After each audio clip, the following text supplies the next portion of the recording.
Okay, students, force and equilibrium, question number 11 from the past paper. It is from May June 17.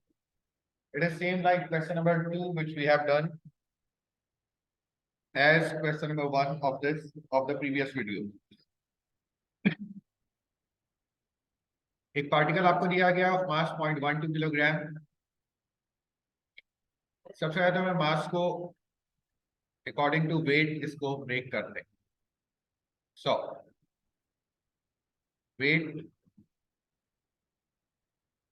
Perpendicular to plane, parallel to plane, components में break हुआ. ये 40 है तो ये 40 हुआ और वेट कितना आ गया 1.2. और ये बच्चों जरा बताओ मुझे 1.2 साइन 40 कितना हुआ. 1.2 साइन 40 इज 0.77 और 1.2 cos 40 is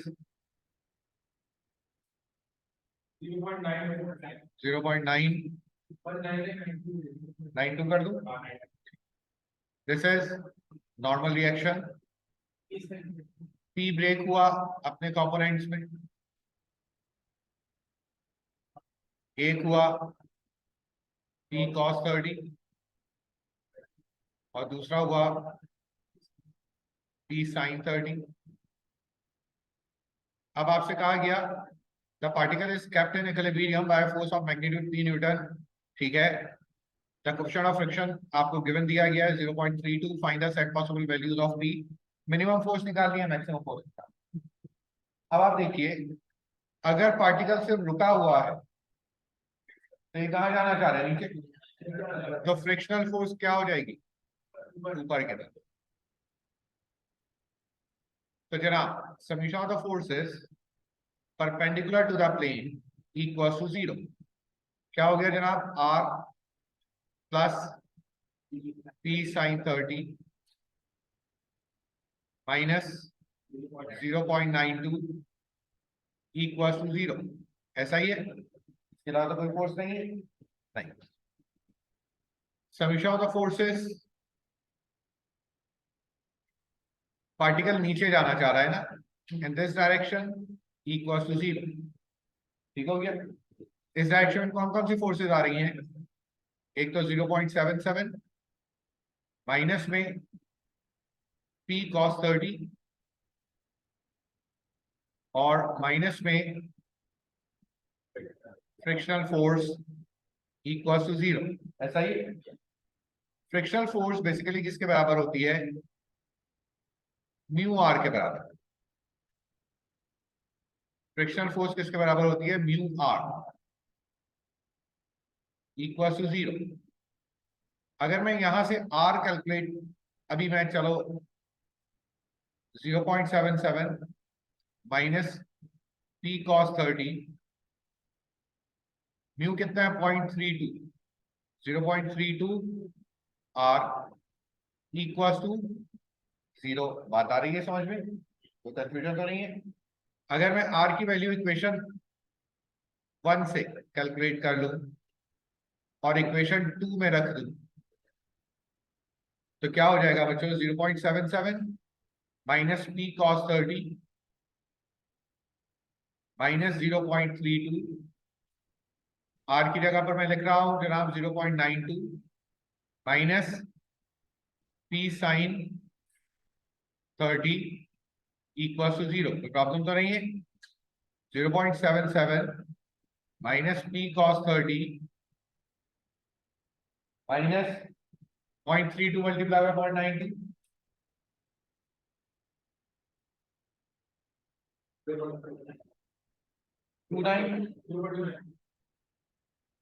minus 0 plus 0.32 p sin 30 अब इक्वल्स टू 0. अब मैं वर्किंग ऊपर कर रहा हूं जनाब. p cos 30 को मैं राइट साइड पर ले गया, minus 0.32 p sin 30 equals to 0.77 minus 0.29. तो बच्चों p की वैल्यू क्या आ गई, 0.77 minus 0.29, 0.48 divided by cos 30 minus 0.32 sin 30. What is the value of P?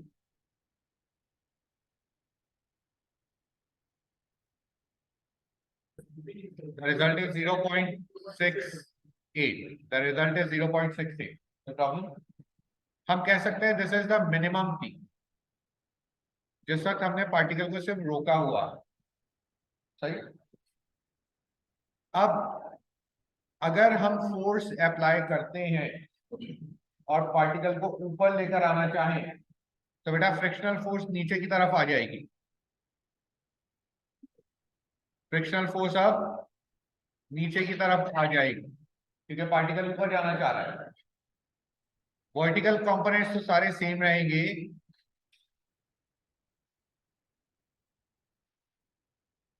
For maximum P summation of the forces along this direction। अब particle ऊपर जाना चाह रहा है तो डायरेक्शन हमने ये लिया इक्वल टू 0। तो जनाब क्या क्या हो गया ऊपर जाने के लिए? एक तो आ रहा है हमारे पास P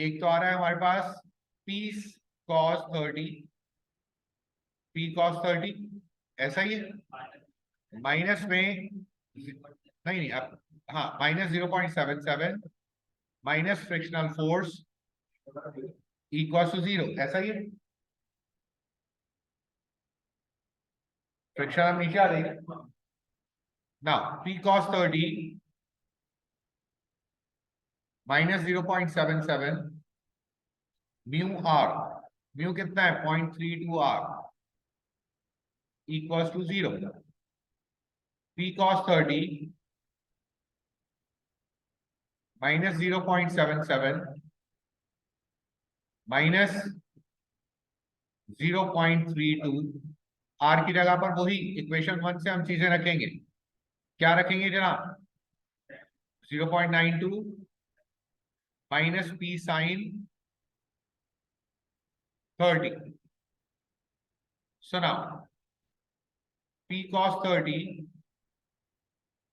minus 0.77, 0.32 into 0.92 is minus 0.29 और plus 0.32p sin 30 equal to 0। तो अब p कितना आ जाएगा? 0.77 plus 0.29 divided by cos 30 plus 0.32 sin 30। Answer बताइएगा।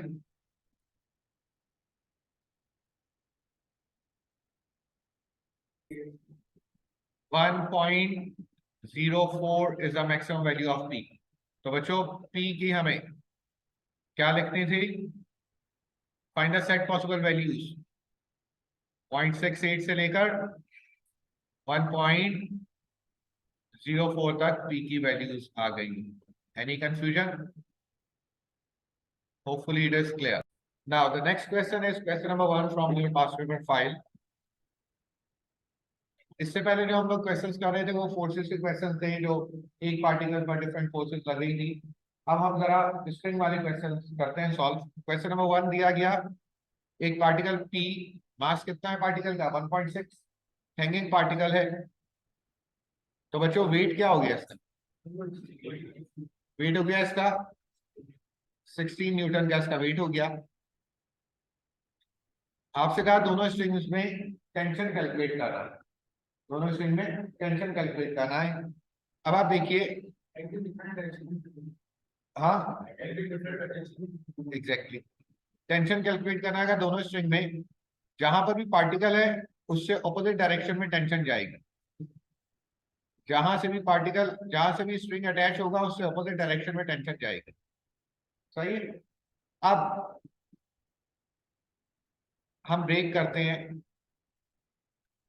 कंपोनेंट को। T1 के कंपोनेंट को जब ब्रेक किया तो एक बना ये T1 cos 20 माइनस के साथ और ये क्या बन गया, T2 cos 40 प्लस के साथ, और ऊपर जाने के लिए इधर से बना T1 sin 20, और इधर से बना T2 cos T2 sin 20 sin 40। जी हाँ, T2 sin 40। क्यों नहीं, क्योंकि ये अभी रुका हुआ है ना इक्विलिब्रियम में, तो X positive axis positive direction, negative axis negative direction. अब आइए, क्या मैं कह सकता हूँ summation of the forces along X axis equal to 0? चले मैं ऐसे कहता हूँ, summation of the forces in this direction equal to 0। ठीक हो गया? क्या है जनाब, T2 cos 40 minus T1 cos 20 equal to 0। क्या कहा जा सकता है, summation of the forces in this direction equal to 0। ये तो पार्टिकल रुका हुआ है, अगर मूव करता है पार्टिकल तो मूवमेंट का डायरेक्शन पॉजिटिव होता है, रुका हुआ है तो एक्स एक्सिस वाई एक्सिस से दिखते हैं। तो जनाब क्या क्या हो गया, T1 sin 20 plus T2 sin 40 minus 16 equal to 0। अगर यहां से T1 कैलकुलेट कर लूं मैं, तो क्या हो जाएगा, T2 cos 40 और cos 20।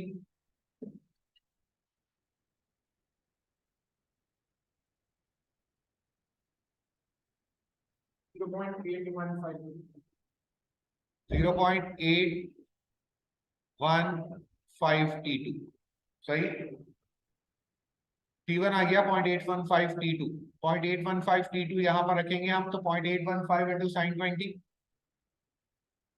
0.279 T1 नहीं T2 नॉट T1, ऐसा ही है ना, plus T2 sin 40 equal to 16। T2 की वैल्यू बताइएगा, 16 divided by 0.279 plus sin 40, 16 divided by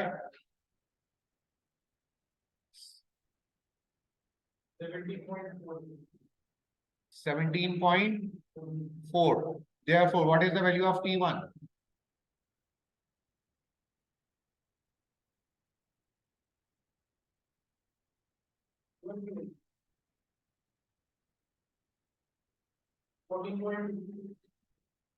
14.2। Any confusion? A question of 6 marks. Okay, students. Next question is question number 4. It is from October-November 17 paper. Question आपको given दिया गया है, मैं diagram इंलार्ज करके यहाँ पर बना ली है ताकि इस पर हम फोर्सेस प्रॉपर्ली शो कर सकें। क्वेश्चन दिया गया, two particles A and B of masses 0.9 and 0.4। ए का मास कितना है, 0.9, तो ए का वेट क्या हो गया, 9। ये कंपोनेंट्स परपेंडिकुलर पैरेलल। बी का वेट कितना है, 4 परपेंडिकुलर पैरेलल। अब सुनिएगा, कहा गया the string passes over a fixed smooth pulley which is attached to the top of two inclined planes. The particles are initially at rest with A on the smooth plane. A smooth plane पर है, inclined at theta, B and B on the plane inclined at 25 to the horizontal. The string is taut and the particles can move on the line of greatest slope. A force of magnitude 2.5 Newton is applied. 2.5 Newton की force apply की गई B पर, acting down the plane for the case where theta is 15। Theta की value क्या दी गई है, 15। तो बच्चों ये क्या हो जाएगा आपके पास, 9 sin 15 कितना आया, 2.33, और 9 cos 15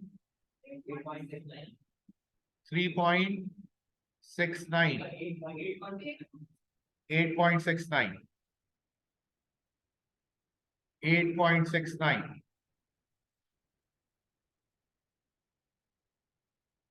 अब ये जरा मुझे बता दीजिए 4 sin 25 1.69 और 4 cos 25 3.62। आगे देखिए, and the plane on which B rest is smooth, B का प्लेन भी स्मूथ है, फ्रिक्शन नहीं है। एक्सेलरेशन निकालना है आपने सिस्टम में, ठीक है जी। हाँ, अब आप देखिए ये क्या हो गया, नॉर्मल रिएक्शन, ये इधर नॉर्मल रिएक्शन, ये टेंशन, ये टेंशन, सेम टेंशन होगी क्योंकि एक ही स्ट्रिंग चलता हुआ जा रहा है। बात समझ में आ रही है? सही तक। अब देखिए आप, summation of the forces at A, movement 2.5 के डायरेक्शन में होगी तो at A in this direction equals to, movement हो रही है तो equals to M A,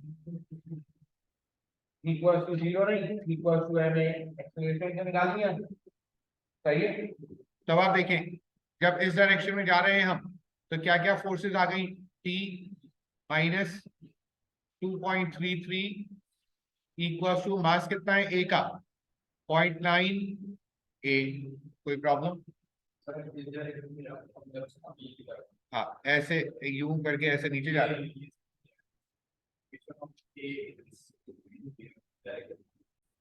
Now, summation of the forces at B in this direction equals to ma।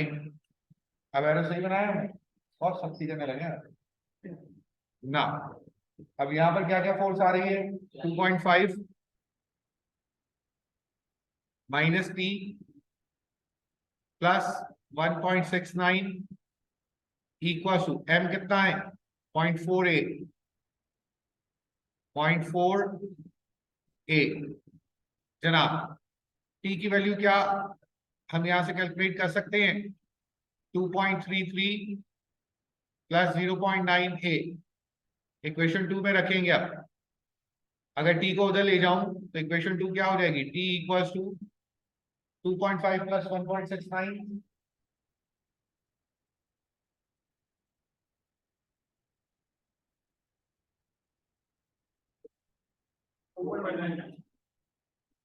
Four point 19 उधर जाए, 4.19 माइनस 0.4 टी की जगह हमने क्या रखना है, 2.33 प्लस 0.98 इक्वल्स टू 4.19 माइनस 0.4 इधर आया, 0.9 प्लस 0.4 1.3 4.19 minus 2.33,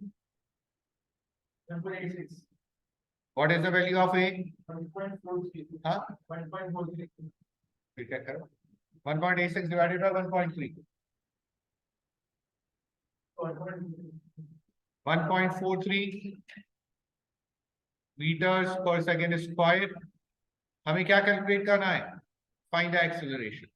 एक्सेलरेशन हमने कैलकुलेट कर ली, hopefully it is clear, confusion नहीं होगी फर्स्ट पार्ट में। सेकंड पार्ट देखिए, for a different value of theta the plane on which B rest is rough. B के ऊपर क्या हो गया, प्लेन रफ हो गया।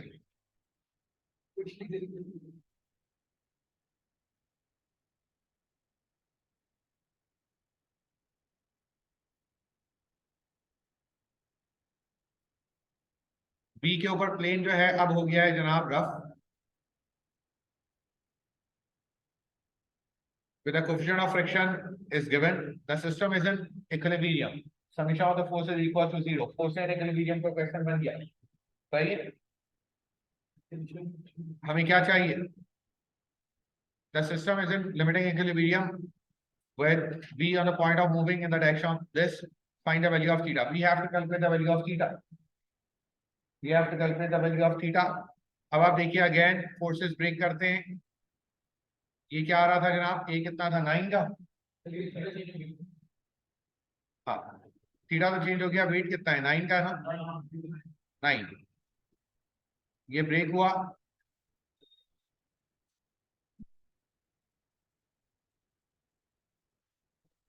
ये नॉर्मल रिएक्शन ऑफ ए। अब ये क्या हो गया 9 साइन थीटा, और ये क्या हो गया 9 कॉस थीटा। ये कितना था 4, और इसका परपेंडिकुलर कंपोनेंट कितना था, परपेंडिकुलर कंपोनेंट कितना था 1 पॉइंट, ये 1.6 है, 3.62 और 1.69। नॉर्मल रिएक्शन एट बी, इस डायरेक्शन में मूव कर रहे हैं तो फ्रिक्शन किस डायरेक्शन में हो जाएगी, इस डायरेक्शन में फ्रिक्शन हो गई, और ये टेंशन हो गई, और ये टेंशन हो गई। बी रफ हुआ है, ये तो स्मूथ ही है। सही है। अब आइए at a, summation of the forces in this direction equals to 0। क्या क्या फोर्सेस हैं, t minus 9 sine theta equals to 0, ऐसा ही। At B, summation of the forces in this direction equals to 0। 2.5 plus 1.69 minus t minus the frictional force equals to 0। कितना हो गया 2.5 plus 1.69, t plus frictional force equals to 4.19। Frictional force किसके बराबर है, mu R equal to 4.19। अब सुनिएगा जरा, eight B पर ही मैं कर रहा हूं summation of the forces perpendicular to the plane equal to 0, perpendicular to the plane equal to 0। तो ये क्या क्या हो जाएगा, आर माइनस 3.62, और तो कुछ नहीं है। आर कितना आ गया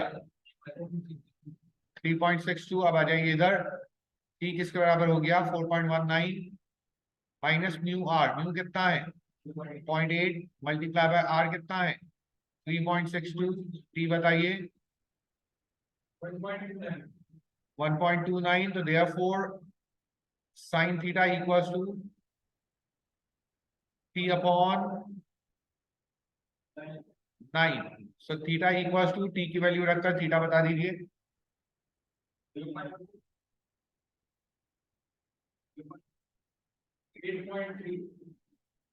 8.3, एक और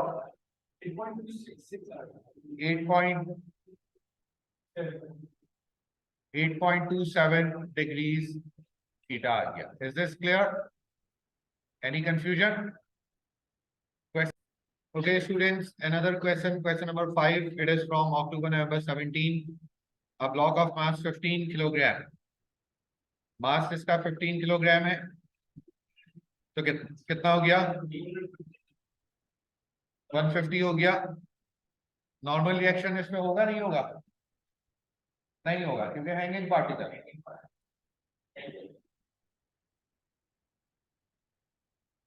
One of the string is inclined at 45 degrees to the horizontal and the tension in this is this। हमें टी और थीटा की वैल्यू आप कैलकुलेट करनी है। इस टाइप का क्वेश्चन तो अभी करके आए हम। कंपोनेंट ब्रेकिंग, कंपोनेंट ब्रेकिंग कर रहे हैं, ऐसा ही है ना। ये वाला कंपोनेंट क्या हो जाएगा 120 cos 45, और ये क्या हो जाएगा t cos theta with minus sine. इस साइड से क्या हो जाएगा ये कंपोनेंट 120 साइन 45 और इस साइड से ये क्या हो जाएगा टी साइन थीटा। क्या कहा जा सकता है summation of the forces in this direction equal to 0। तो ये जनाब क्या हो जाएगा 120 sine 45 plus T sine theta equal to 150। So T sine theta equal to 150 minus this, जरा बताइएगा 150 minus this 120 sine 45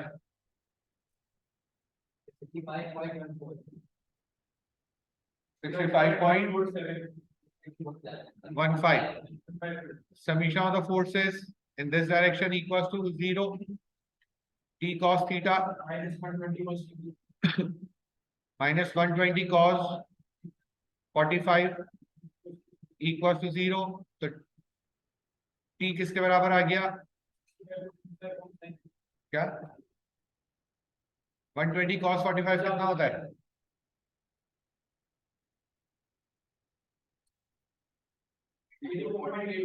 84.85 divided by cos theta.